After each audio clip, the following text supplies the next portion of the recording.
We want to take back our sidewalks that are designated for safe passage, not for camping on. In his 2018 State of the City address, Mayor Kirk Caldwell announced his plan to introduce a bill to take back Oahu sidewalks to clear the way for their intended use, for pedestrians. Do you agree with this move? And in some areas where the homeless population is most visible, how much impact does their presence have on local businesses? Tonight's live broadcast and live stream of Insights on PBS Hawai'i start now.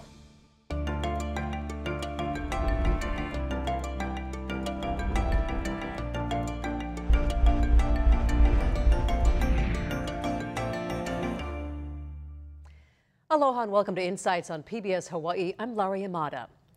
Well, Hawaii's homeless rate is the highest in the country, about 50 out of every 10,000 residents. Those impacted by the crisis include Hawaii's business owners who maintain those living on our streets are bad for business. Customers try to avoid areas where homeless bring their unsightly presence and are often aggressive panhandlers.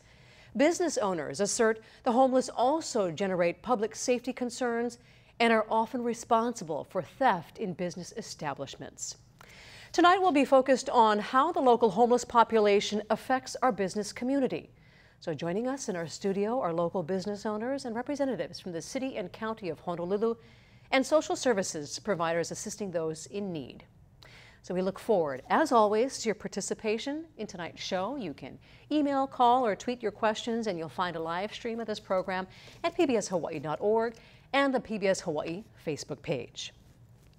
All right, now to our guests. Mark Alexander is the Executive Director of the Office of Housing for the City and County of Honolulu. He was the State Coordinator on Homelessness during the Abercrombie administration. Chulan Schubert-Squawk is the President of the Chinatown Business and Community Association, an association with about 300 members still. And Terry Kakazu is the owner of Hasser Bistro, which opened in Chinatown in 2012. 8 years already, wow. And Kimo Carvalho is the Director of Community Relations for the Institute of Human Services, the oldest and largest human services agency focused exclusively on ending and preventing homelessness in Hawaii. So thank you so much, all of you, for being here and for what you're doing for the community. It's such a complicated issue, and you all have been involved for quite some time, so thank you so much for what you're doing for the community. So let's just kind of get to some of the questions we have here. I'm going to start with you, Chulan. We're going to kind of take you back a little bit. The mission of your organization to improve the quality of life for residents and visitors in Chinatown here on Oahu. So take everybody back a few years, 4 years ago. This kind of stirred things up a little bit. The interview and article that you had with the Star Advertiser, and you were pretty supportive at the time of an island-wide no sit, no lie law. So when asked about the constitutionality, I should say, of such a law, this is what you said, I'm sure you remember. Let the individuals who have problems sue the city. But I think the majority of people care about the health and welfare of our homeless. Living on the street doesn't prolong their life. Living on the street is going to make them sicker. So what constitutional rights do you have when you are dead? Tell me your thoughts today. It's been about 4 years now. When you look back on that, your thoughts then, your thoughts now? I think things haven't changed very much, even with sit-lie, because the difficulty is in enforcing. Our HPD are very short-handed, and also it's a very distasteful job. You know, they feel for the homeless, and then their thoughts are that, where are we going to put them? So I think with the legislatures passing a bill for a safe zone, that might be a big help to Chinatown if they can go. That is something that Mayor Kirk Caldwell is trying to do to get the island wide. Even the state legislature just recently passed to ask for a safe zone, and they have put aside some money to do that. It was in the bill. So I hope the governor signs that, and then they will have to find a place where folks can go. And there's been a lot of talk about safe zones. Right. And Staten Island was the one that came closest. And there are problems, but they have to have a place to go in order to alleviate the sidewalks. Let's talk a little bit about that, about the safe zones. You know, there's some very, very strong opinions on both sides and the way that it was handled within the legislature as well. A lot of controversy there. What are everybody's thoughts on that? Do you feel like it's going to work? Do you think that's something that we need to do? I think it depends on how you define a safe zone. I think that for the type of homeless subpopulation that we're talking about, specifically in Chinatown, you really need a place to access treatment. And I don't know how a safe zone is going to be built or defined, or what the rules are, or how much structure is going to be involved. But in order for your treatment to work, your housing has to work. And in order for your housing to work, you need the resources to support you in that. And so I'm not sure that is the right type of model or not. It still has to be fleshed out, and it wasn't as detailed as we expected in the legislature. But I do believe that, in terms of some of the types of safe zones that we're talking about, like Hawai'i Village as a model where it's a permanent home and you have a place to stabilize, I think with adequate case management, adequate treatment programs, I think that is in fact a solution. I know we're going to ask everybody else their opinion about some of these issues as well too, but I think we want to take it back to the ground level in the sense of, Terry, your restaurant, it's right there. That's something you've been dealing with day in and day out for quite some time now. I'm sure you have an awful lot of stories and an awful lot of situations. Give us a little bit of a slice as to what it's like on a day-to-day basis. Okay, so I'd come to work about 10:30 in the morning, and there will be a homeless camp set up right across of our street in the parking lot structure, right under the roof, because it's a covered, basically there's a covering. And so then I'll call HPD and say, hey, look, it's not good for our customers. They don't want to pass these people. And they can't cross the street in the middle, because what happens is the HPD is giving jaywalking tickets. Really? So these guys are not wanting to pass these people, so they cross over. So they're getting penalized, and then they'll call me and say, hey, look, I really love your restaurant. I really want to patronize your place, or even walk around Chinatown, but there's too many homeless blocking the sidewalks. There's poop all over the ground. I come to work, and right in front of our restaurant, there's little baggies of black baggies tied with human poop in there. You're lucky to be tied up. Well, yeah, but then somebody steps on it, and they're all over the place, and they walk into my courtyard, and now I have to get my dishwasher or somebody to go and power wash it. So those are some of the challenges. When it's raining, they walk into my courtyard, steal my umbrellas, and then I have to call HPD, and then when HPD comes, they tell me, be careful when you remove your property, because if you damage their property, you can get in trouble. Now, that's kind of amazing to me that they stole my property and I have to watch out not to damage the trash. It's trash, basically. They got cardboards, used bottles and things. It's very ugly, and they got carts.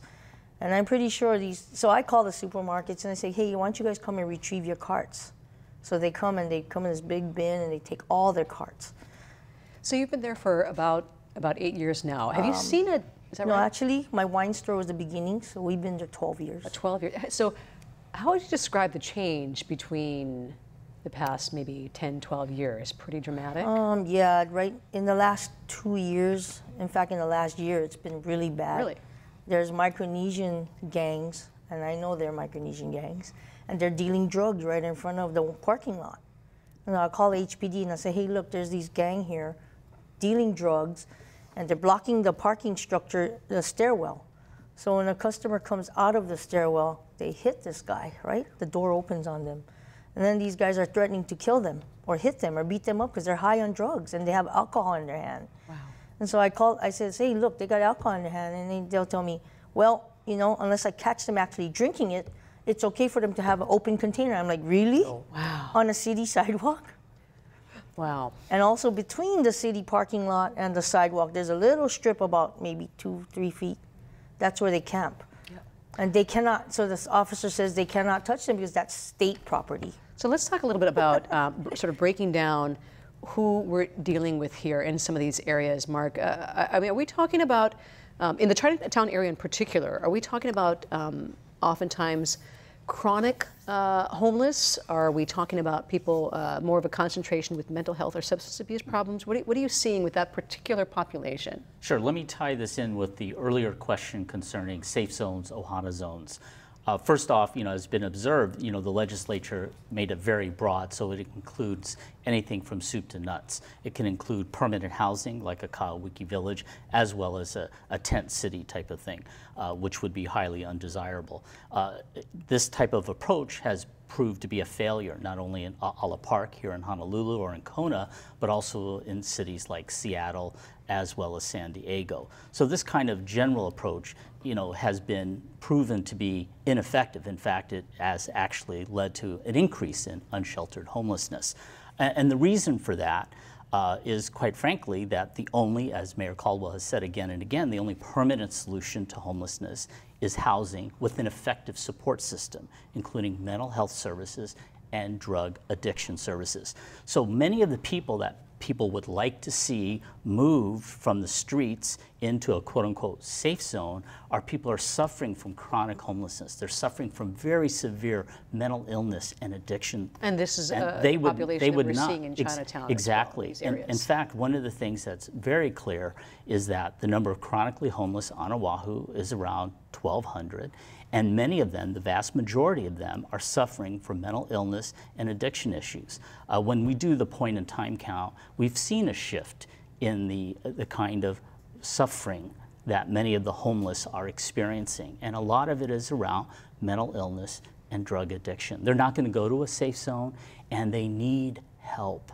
They need our compassion, and they need effective services. And that platform that helps get all that going is housing, again, with effective support services. So let's talk a little bit, Kimo, about what you've dealt with in your area, where IHS is not too far from where everybody else is talking about here, and your efforts working with some of the business in the area to try to be successful, because there's that homeless population really spreads out within that area.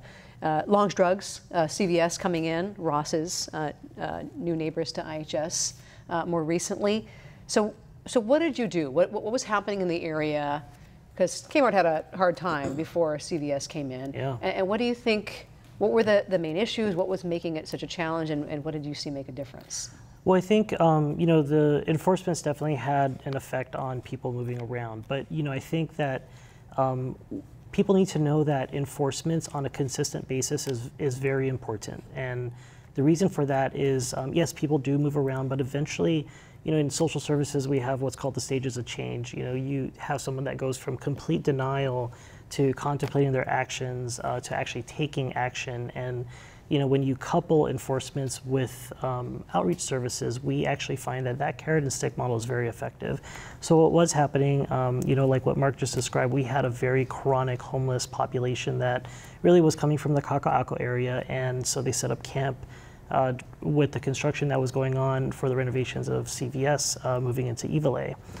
And what we did was we did try to reach out to them and on a daily basis, reach out and offer services. But like what Mark said, you need intensive services, you need addiction options. And sometimes even in the moment where a person was ready to go, it was really hard because we'd call around and no one had any inpatient treatment beds available. And even if there was an inpatient treatment bed available, it's about a 7-day program, and then what? They come back to the shelter, and it's a hard place to recover and to heal. And thankfully we did have at least some options. We had Housing First as a program, but there's other needs as well. Like some of them need more daily intensive ongoing structure. They go through withdrawals. When they're going through withdrawals, they get really sick in such a negative way where their body gets in pain, and they actually physically look ill. And so we need to treat addiction as a medical condition and treat it as such. And I think our community has given these people so much rights that it's they're masking their criminal behaviors as homelessness, and we're avoiding taking action. But in fact what they really need is that enforcement to push them into some structured environment where they can actually get treatment and heal and recover. And a lot of them do want that. They don't want to be homeless, and they want an opportunity, but they're using drugs and they're drinking a lot of alcohol because they're trying to deal with anxiety. They're trying to deal with the symptoms of mental illness. And so, they're coping. They're not choosing to do it. It's a medical condition that we really need to address. That really goes to what the difficulty in what you're trying to deal with, you know, on a ground level, Terry, when you're dealing with individuals who are not in their right minds or in pain or in suffering in some shape or form, or just so angry in some shape or form and hurting. How can you deal with them on a normal level when they're in such a different state? Well, I try to be nice, first of all. It's them tough. Trust me, but it is tough because one guy will come and preach to me and he'll say, like this just happened 2 days ago. He threatened me and he said, you know, I'm going to be here every single day and I'm going to come here and talk about all this in front of you. And he's yelling at the top of his lungs. I called the officers, they came back and goes, he's not doing any harm, and they drive off. And I'm like, okay. Now my customers all left because they were afraid of him. You know?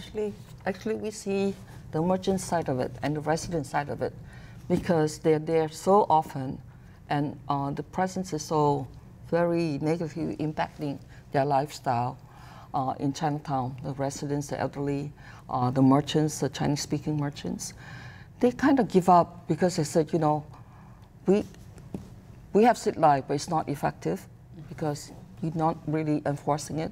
And many of those homeless, even if they have mental issue, many of them are criminals too. They are destructive, antisocial, and so they sap the energy out of the area, you know, for a longer time, 14, 16 years. It's a feeding ground because we have meals served free 3 times a day, like 10,000 to 15, 20,000 meals served.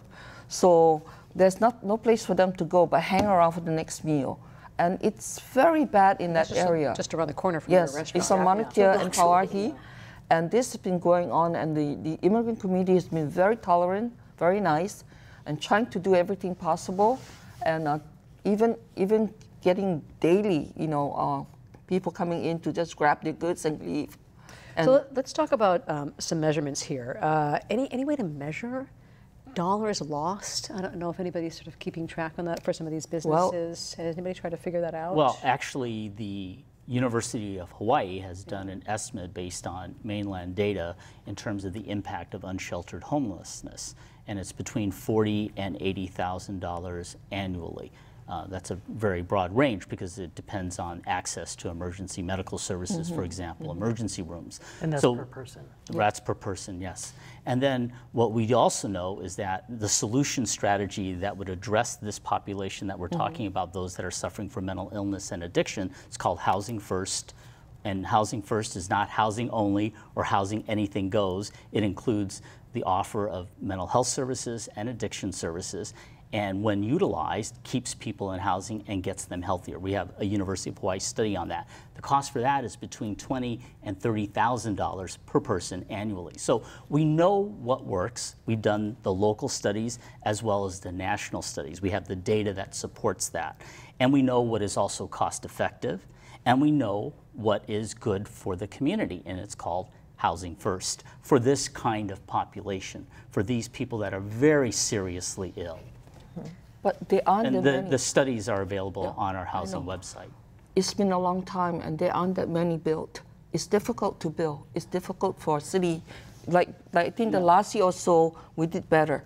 It's taken a long time because the pipeline for Housing First availability is not so easy to come by. Excuse me, but I think here in the city, with the way the program that Mayor Caldwell and his team has designed, is it deals with housing vouchers. So we're actually not waiting to build units for people to occupy for Housing First. We're going to be doing some of that as well, but we have vouchers. In fact, we have right now, as I speak, as of the end of March, 295 of our sickest, illest people in Housing First programs, and we have another 100 vouchers, which will probably serve around 125. And where is that relative people. to, say, a year or 2 years ago? How much? Oh, how much well, we did. The program's only been around for 3 years, Down to and the second increment, which is about half of that, it's only been in place for just over a year. So, you know, we're just getting going in this, and the state had one just slightly before us that we worked together with them on. So, you know, Housing First is relatively new here in Hawaii, but we already have a University of Hawaii study that shows its effectiveness. Again, after 2 years, 9 out of 10 people are still in housing. There's like a 60–70% reduction in access to emergency room services, you know, less use of alcohol. They're in much better shape because I often say to people, think of the time when you did not have a good night's rest and how you felt the next day. I don't know about you all, I don't do that well. Imagine multiplying that by 7 days, 7 months, and adding on top of that mental illness or disability. And so we know this is what we need. Can I add something? So yes, Housing First is, so you know, there's chronic homeless, and you can even divide that up into even subpopulations though. You know, there are a subset that really can take advantage and has been successful, but there's also another subset that does need more daily consistent supervision and structure. They, you know, need help with their medications, they need help with just coping. You know, we actually operate a facility that allows for outpatient treatment, and they're within a community of other like-type people that are going through the same thing. So they're actually building a community together, whereas in Housing First, we really have a, you know, a case manager that's checking on a client on a weekly basis. And so there's different degrees. So I think, you know, Housing First is both a program and a philosophy, and we have to look at, you know, many different types of options to really serve many different types of chronic homeless people as well. But I think the real key is that housing is the stable platform upon which all other outcomes depend. Yeah, and the data is clear on that. There's an interesting, I'm trying to remember, there's a case a couple of years ago on the mainland, I want to say it was Utah possibly, where the governor decided to allocate funds to buy an entire building to, because he had a goal of, you know, 0 homeless within the next couple of years or so. And they did do that. I don't know if that's Utah still the case. was very successful, Utah, yes. right? It was focused on chronically homeless. In all fairness, though, if you compare the cost to that type of land facility compared to the cost here, because the mayor right now is trying to purchase land, and I mean, it's just such a difference here in the islands. Except if we take the voucher approach, like I said, not the that actual it isn't working, cost but is $20,000 to $30,000 per person annually, which is much less than the cost of unsheltered homeless persons. You know, Mark, one of the things, because I've been in real estate for 40 years, one of the things is, you know, unless the government or the city owns the building, have control of the whole building, and you can rent the whole building out to you, and then that's easy. When you go piecemeal, it's very difficult for ordinary homeowners or investors to want to rent to Housing First. Let me go back to something just a little bit here. I think the initial question that I asked was, and I'm not sure if anybody has this information, is the dollar amount to the businesses that may have been lost because of dealing with this kind of situation. Do you know if there's the entity or organization that's keeping track of that, or is there any type of metrics just to from say walking around? Hasser Bistro has lost such and such in the past, 5 years because of this particular, no doubt there's an impact. Yes, there has been impact because are there any organizations that are tracking that? I've not seen any data or report or on the that turnover locally. of businesses. Yeah, you can tell area. people leave when they can't make it, and then you can tell that owners of property become very Is nervous. anybody tracking that? Or when I walk around Chinatown, they tell me, "Oh, terrible." Okay. So no more on a business. casual basis. That kind of thing. Yeah. Particular organization. They would come and tell me, "Terrible. We have no business." You know, all this homeless thing, all this homeless problem, that kind of thing. You know, not any specific data, but you know, when we were on Kapalama Canal, really trying to tackle that encampment, the businesses along Coho Street. You know, they would tell us, we were doing quite well before the encampment showed up, and there was one business in particular that was talking about, the possibility of going under had business continued to do that for the rest of the year. So it's not specific numbers to answer your question, but just that type of statement, it did still seem real. If there were an organization, I don't know, I mean, everybody's awfully busy. Yeah. Has that been a consideration? I think most of do you think it would help like as in far Chinatown as... in particular, we don't have like the Chamber of Commerce taking a data for that. To be very direct, I don't think we need to waste our time with that study. What we need to focus on is what works. We know that Housing First and providing appropriate addiction services and mental health services works, and it's cost effective. We know that. So you know, it's like, how worthwhile is it to get the specific cost? The general cost is $40,000 to $80,000. We know there's plenty of other costs that hits us from a human point of view, both for the person who's homeless as well as the community. So let's focus on the solution strategy that the data shows works. So this is a question that Annan run in, and I'm not sure if this has been addressed before now. Why don't businesses contribute to a fund that helps the county house the homeless? Has that been considered? Has that been brought up? I don't know. That's a bit of a rub. It sounds good. Is that ever a consideration? We're all struggling to keep our business going Yeah, because of the sounds homeless good. presence. I think you bring up a really good point, and I think there have been a number of businesses, business communities that have stepped up to try to support either individual shelters, provide support for funding. When I was at the Hawaii Community Foundation, we had businesses and funders that would help to support that particular project. We certainly have people that are very generous, even landlords, that will help someone who is homeless, not by giving a reduction in rent, but by giving them a break. So I think there are different ways of engaging the business community. But to be sure, we could do a much better job of doing that. I think we see an example of that. It's tough. Well, Kawiki Village is a great example of what happens. Dwayne Kurisu and his group, and I think you'll be covering that next week. But I mean, that is an example of a businessman who was able to harness a lot of goodwill in the business community, work with the government, and deliver a very cost-effective project. I think businesses respond specific to the communities that they're in. And that changes on every community that you go to across the state. So, the visitor industry developed a response to help us address Waikiki's specific and unique homeless situation. We are now in Windward, Oahu, and the Kailua businesses are doing the same as well, dealing with their unique situation. And they're, helping us assess many different types of homeless subpopulations in different communities. And there are many different types of housing solutions as well, and service solutions, and different treatment solutions and tools to use. Some require sit-lie, some don't. So I think the businesses have been assisting where they can with funding, with in-kind donations, with volunteerism. Windward Oahu specifically, we're trying to test the new assisted community treatment law. There are psychiatrists and lawyers that can step in and actually help us petition for guardianship or for court-ordered treatment, for specific mentally ill people that we know just don't understand that they're sick or ill. So, that's the type of different levels of support that we've been getting, but it changes based on every community, to be quite honest. Needs to be case by case, community by community. Here's a couple more questions here.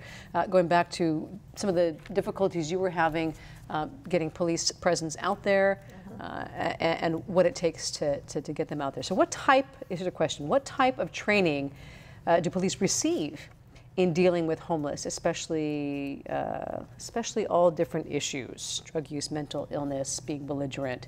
Does anybody have any insight on that? Yes, actually the HPD has a very strong program in preparing their officers for dealing with those experiencing mental illness, and they're trying to actually strengthen that training. Officers at the very beginning have like a week or so of training with trained psychologists. The police department has a psychology department. So what might you say to what Terry experienced?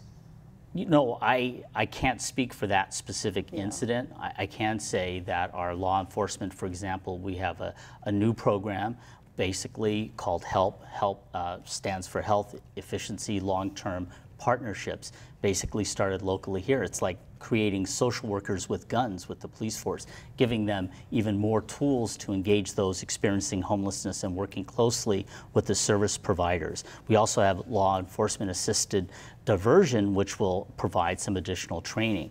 And then there are other programs, again, that HPD is looking at to strengthen the skill set of their officers. Chief Ballard and her team, they very much want to strengthen their skill set in this area. But, we're fortunate, for example, our jail unit here has 80 hours a week of psychiatric nursing available, to clients. That's how seriously they take care of this. A lot of these programs are a little bit newer. So really it is we're sort of in that process of building a lot of these programs. And we actually have been doing it for a while. On the front end, that appears and really is working. One of the struggles that we have, though, is that somebody who appears mentally ill may actually be affected by just substances. So they get taken to the cell block. They sober up, and then from there they go to get their sentencing. They get acquitted. They come back out, maybe 10 hours of volunteer service, but they're back on the streets. And I think that, while, that front end services are, we're working on that, and that's pretty effective because we're much coordinated and we're partnering, and there's a lot of good stuff happening on the front end, what Mark's describing, but on the back end, there are so many different system issues. Public safety and judiciary are not coordinated in terms of how we hold people responsible for their criminal behaviors. We have, even the prison system itself, if somebody does go to jail, we need to move from a punitive system to a rehabilitative system, and that's a whole system change. So there's a lot of different system issues that really need fixing to make sure that front end side is effective. And I think I want to get to some of these questions here because we're getting a lot of good questions in, and I think this leads right to it. A viewer saying, how do we do a better job of helping our homeless population that is resistant to addiction and mental health services? That's a pretty broad question. Yeah. And that's some of the programs that you guys are talking about that are trying to kind of dig into that a little bit. Yeah, I mean, I would like to say that it's a multifaceted approach. I think this is where community engagement is really important. I think one of the things that really helps someone begin to receive services is if they feel someone cares about them. Recently, in an encounter with an encampment, one of the ladies that I was speaking with, she was just very grateful that people were taking the time to listen to her story. And, she was able to accept services shortly thereafter. Now, I'm not saying that one encounter made the difference. It's what happens over time. So I think when people exercise care and compassion, look someone in the eye, treat them like a human being, that can be a first step.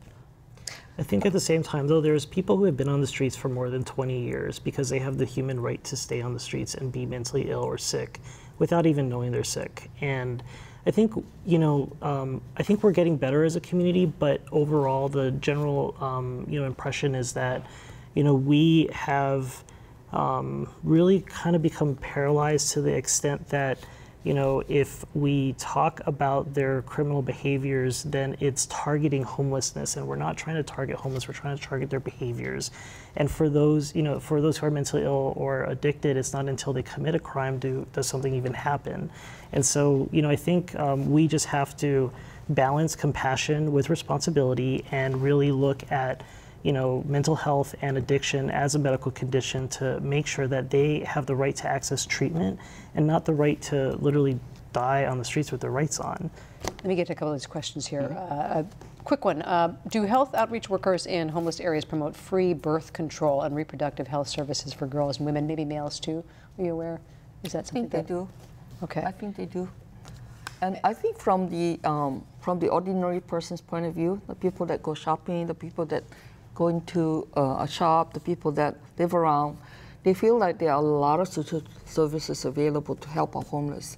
And it's just the difficulty of getting through to them to accept services. Sometimes understanding what exactly their situation is. Right. And then a lot of people who struggle, they work 2-3 jobs, and they're seeing these people getting free rent, free everything, and they feel very alienated and said, look, I work so hard with my family.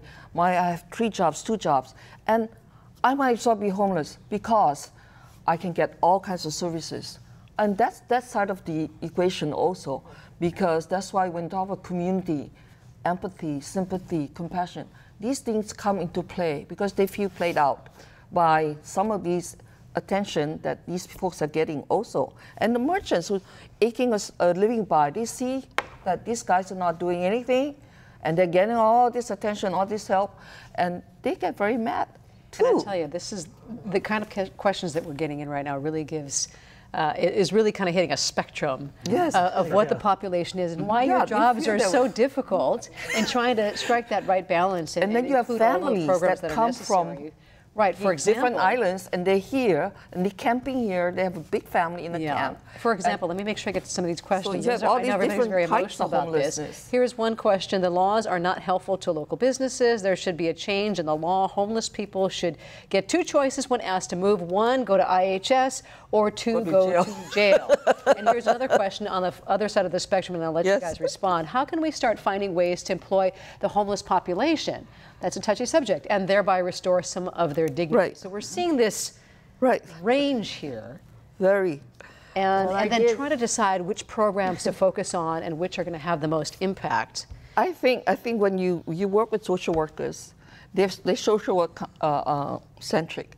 When you work with business person, they're business centric. You work government, they're government centric. So each have their own little package that you want to put together, but it's not easy to melt together because you have different situations in Chinatown, from Kalihi, from Waikiki, from Waipahu, Wahewa, all different types of problems. Even though they all have the same thing: homelessness and criminality, addiction, mental illness, the whole gamut. And some of them are just pure criminals. So let's talk pure hardcore sort of homeless. Melding, trying to meld some of these different issues and organizations that obviously need to create something of a village. And I think one way that they're trying to do that is through the LEAD program. Let's talk about that a little bit. Last month, Governor Ige launching a pilot program called LEAD. Some people have heard about it. Law Enforcement Assisted Diversion. And this is based on a successful 2011 pilot program conducted in Seattle. We got a full screen up right now, kind of breaking down some of what's going to happen with this LEAD program, because that's just being launched here.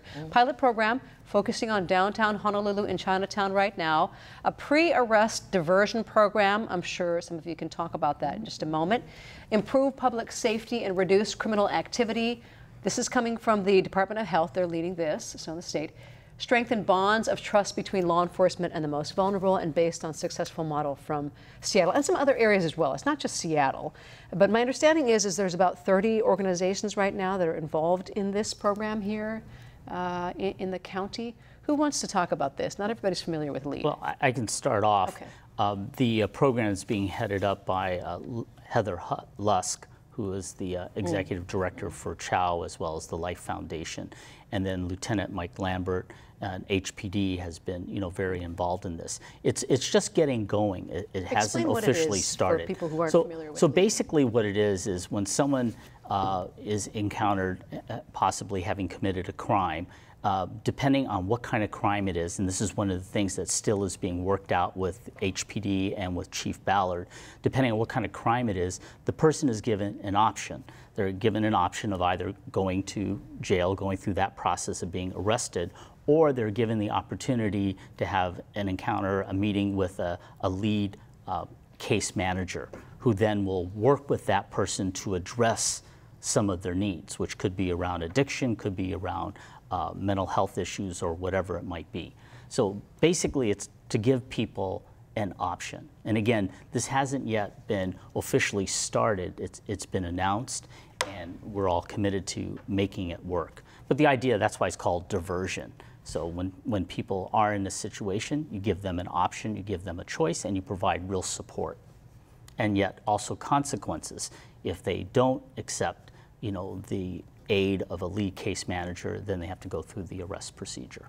So you need these case managers, you need the bodies and the resources out there to be able to make this program work and to expand throughout the community. Your thoughts on that, as far as where we're at now and what needs to happen for it to be able to be successful? Well, I think, in terms of everything Mark just said was spot on. I think I look at our case managers and our outreach teams, and, just in any given day, their caseload is just one person to about 15 people. And, for in an 8-hour day, we're, for 15 people, we're trying to, get 3 different IDs. We're trying to apply for healthcare. We're trying to, take them to an appointment so they follow through on their medication and treatment program. We're trying to maybe just take them down to the shelter just to try it out and see if they like it or not, and we'll take them back if they don't like it. I mean, there's so much that we do, and so much investment of time that goes into just one person. And like I said, on any given day, it's 15 people that one person's working with.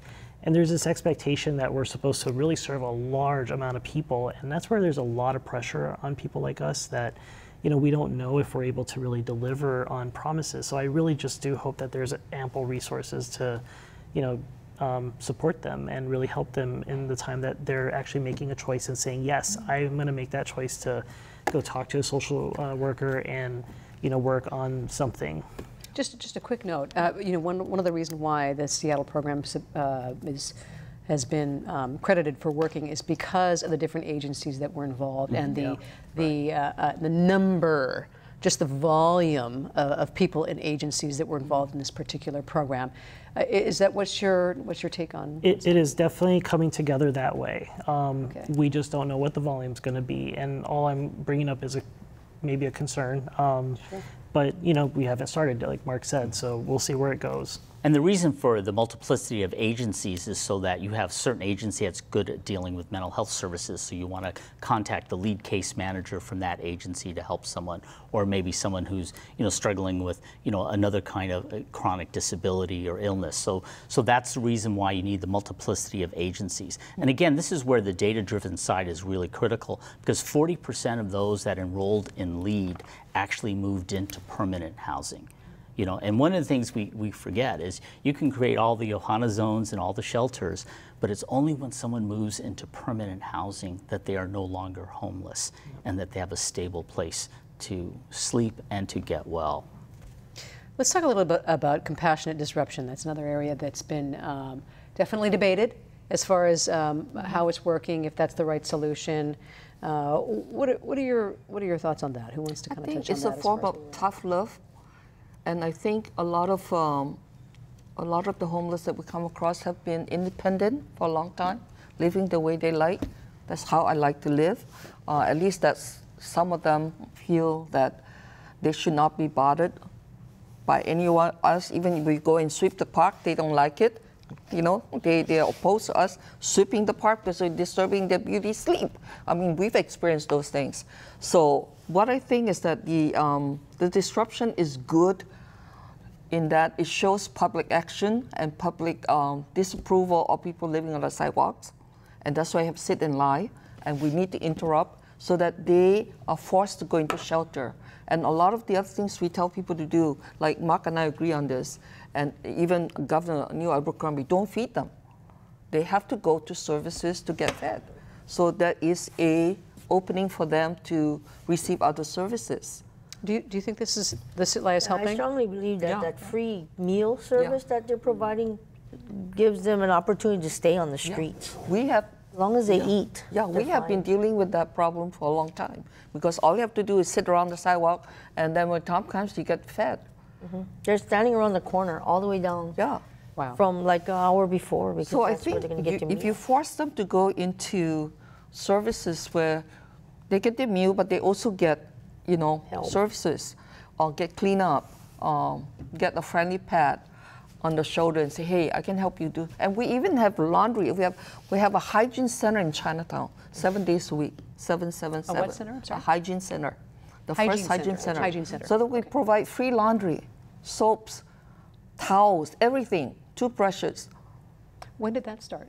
3 years ago. 3 years ago. Roughly 3. We started the weekend bathrooms. It's city funded. City, yeah. Okay. Yes, that one's city this is funded. one of the questions I was getting to was other bills and ordinances that you think, programs that you think are working, could work, that are supplementing what's happening here. A lot of different ideas. We kind of know what is working, and that's why Mayor Caldwell has emphasized this compassionate side, in terms of funding things like Housing First.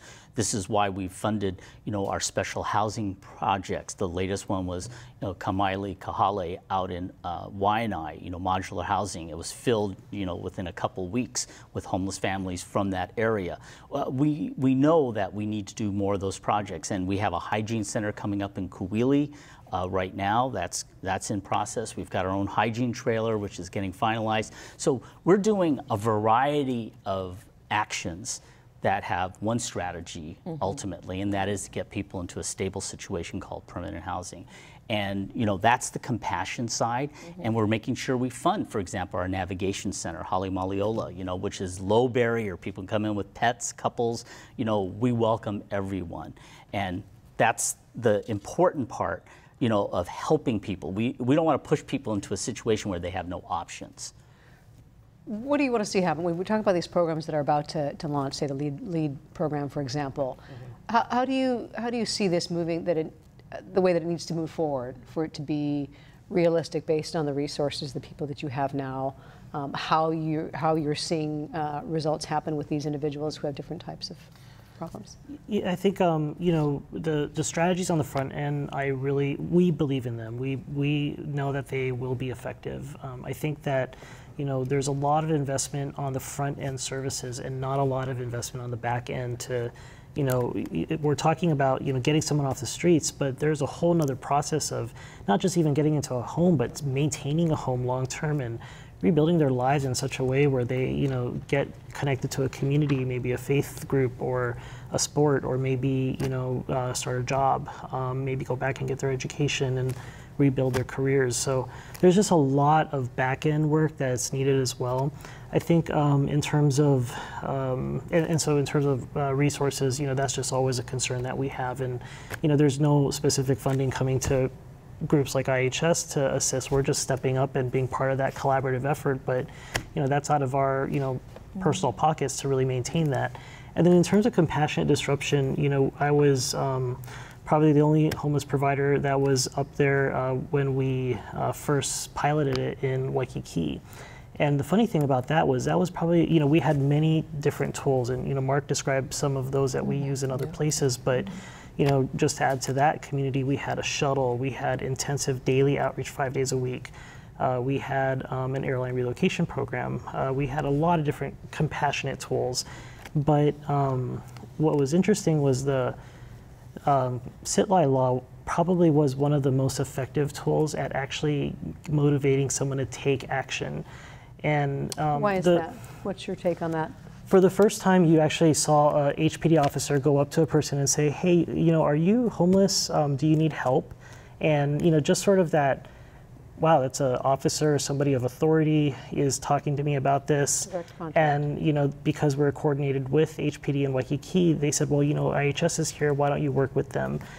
And it just kind of became this collaborative approach. And then we worked with the businesses, the hotel industry, and we worked with all their security guards. So even if they were in a hotel, like their stairwells or their parking lots, or sometimes even in hallways or bathrooms, they would constantly find these people, and they, instead of kicking them out, they would actually refer them. So it really became a referral system that really became effective. And we moved over 800 people off the streets of Waikiki in just 3 years.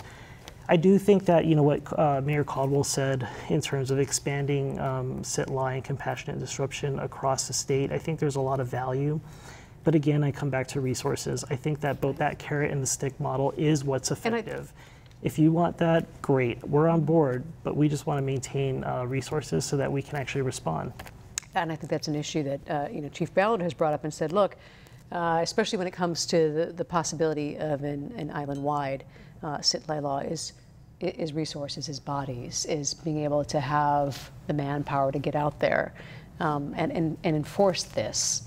One of our experiences in Chinatown is that you have some permanent homeless that love to sit at certain doorways. Yeah. They just love those spots. They feel like that's their home at night, okay?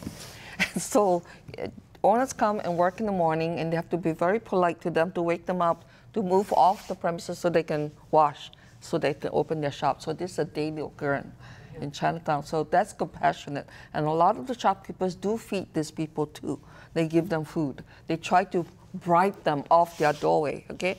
And then they try to say, give them soda and stuff so that if they don't get something, they might break your window or they might defecate right there. So these are the daily funny things that are going on in Chinatown, and we work with the police a lot, and I feel sorry for our police because you have to deal with this very unpleasant smelling person. The person is reeking of alcohol or urine, and you have to work with them, okay? We know that. Quick question. What about the, I just want to get a couple of these in here before we run out of time. Somebody wanted to know about the Hawaii Public Library, talking about different facilities that have some issues. Yeah. And anything addressing that in particular, or is that just one in a number of facilities that, in a long list? Yeah, I don't. Yeah. Are you talking about the main state library? Yeah. Oh. Yeah. Anything in particular? The people, because you have free Wi-Fi, air conditioning, your bathrooms, you already set up a very nice atmosphere for someone to go in there and use. And some of the regular people don't like it because they smell. Okay. We get a lot of referrals from not just libraries, not just from government, not just from businesses, but even residents. I mean, everyone's affected at this level of what they're describing, and so these referrals keep coming on a daily basis. This is something that keeps popping up, whether, I don't know how much of this is true or not, but homeless coming from the mainland, dealing with that, and or trying to figure out how to, where I know there's been a couple of programs that have been tried, and it's tough based on, the way that the laws are written, what you have to deal, once you get somebody onto a plane, what you have waiting on the other side. Where are we with that? Are some of those programs still out there? Or is that still an effort?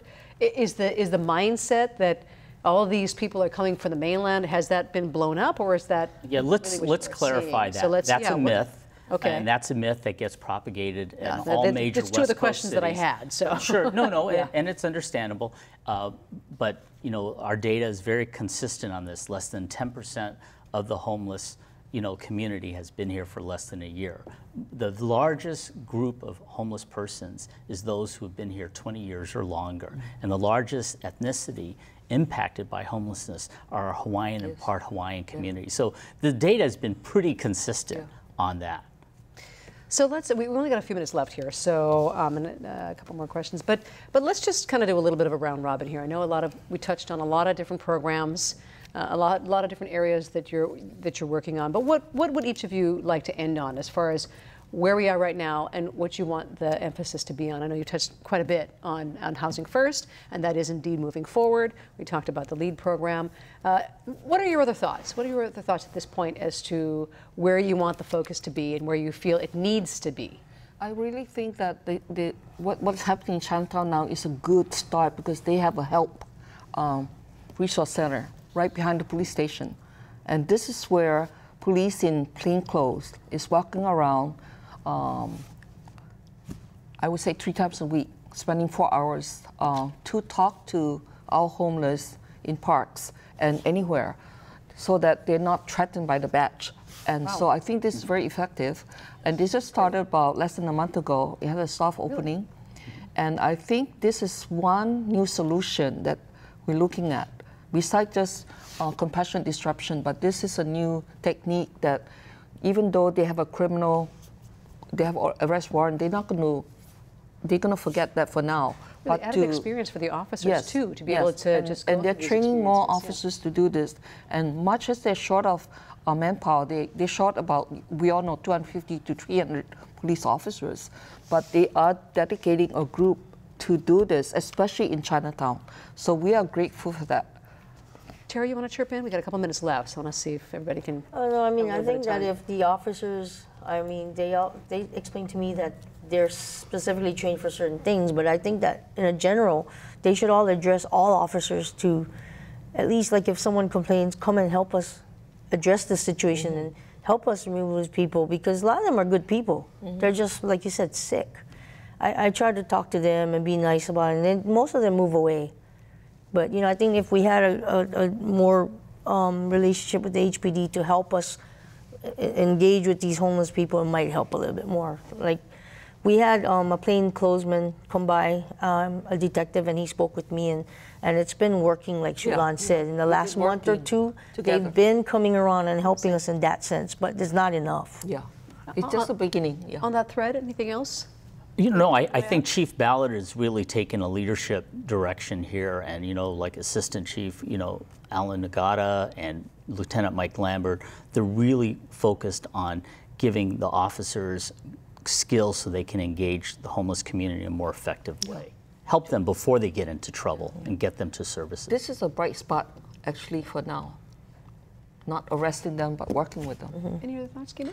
Yeah, we jump in the car with HPD, so I totally agree with everything they just said. But to build on that, I really do think that businesses have a role in addressing homelessness when working together with us. I think that channeling your compassion into responsible actions that are conducive to housing and programs that are actually going to support homeless people rather than feeding them and not offering services is the most effective way. But I also do believe that we need a lot of back-end resources. Housing First is definitely one of those tools that we need to really get them into stabilization, but also, like transitional shelter detox programs to deal with their negative side effects for this type of population that they're working with. So there's still a lot more discussion to have, but I think businesses play a huge role, and we'd love their support to educate, other business owners and to support us in our efforts. It's exhausting. It's exhausting, but it's part of the, it's part of our duties, We're in a community that needs help. So, I try and step up and help as much as I can. Well, thank you so much, all of you, for the work that you're doing, for the work that you've been doing for many years now. It just kind of goes to show that the number of people in our communities that really truly do care about trying to address these problems, as complicated and as difficult as it is. So mahalo to all of you for joining us, and thank you, of course, to all of our guests. Mark Alexander, Executive Director, Office of Housing, City and County of Honolulu. Terry Kakazu, Chinatown business owner. Chulan Shiberkwak with the Chinatown Business and Community Association, and Kimo Carvalho with the Institute for Human Services. So next week on Insights, an election 2018 preview. Is this the year Hawaii voters show up, or will we remain the state with the lowest voter turnout in the country? Tough to say that again, another year. In November, we will elect governor, members of Congress, new mayors for the counties of Maui and Kauai, county council members, and state lawmakers. So join us, our Insights panel, for a preview of the candidates who will be running in this very important election year. So thank you so much for watching. But before we go, we want to make sure we acknowledge the eruption emergency on Hawaii Island right now. Hawaii County Civil Defense has ordered all residents in the Leilani Estates and Lani Puna Gardens subdivisions in Lower Puna to evacuate. Lava continues to erupt from a fissure that has opened up in Leilani this afternoon. Shelters are now open in Pahoa and Kea'au. Our thoughts are with all of our friends on the Big Island. I'm Laurie Amata for Insights on PBS Hawaii. Ahui ho.